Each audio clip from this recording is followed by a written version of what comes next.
Hello mga idol, isang mapagpalang araw na naman sa ating lahat. At ito na naman tayo, magsishare ng isa nating gawain dito sa aming lugar, dito sa Palawan.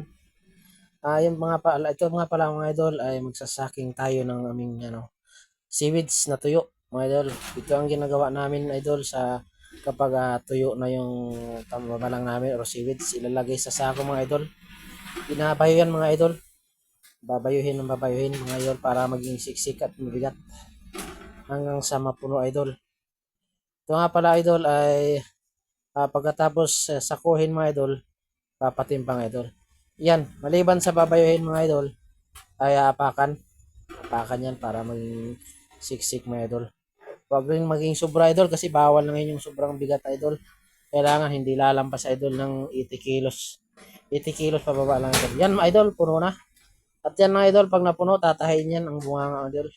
Kung hindi straw idol, mga lubid lang, lubid. Yan tatahain yan mga idol. Kung familiar idol kayo sa kupras, parang ganun yata yan mga idol. Sa kupras, sinasako tapos tinatahi rin ng bunganga idol. Pagkatapos niyan na tahin idol, okay na yan. Ready to patimbang na yan mga idol. Siguradong kwarta na yan mga idol. Pambili ng bigas-bigas natin mga idol. Dahil wala na naman laman ng ating bigasan. Yan mga idol. Malapit na matapos tayo mga idol. Okay, yan na mga idol. Hihintayin na lang natin yung magtitimbang yung mga idol. Yan mga idol. Patapos na. Okay na mga idol.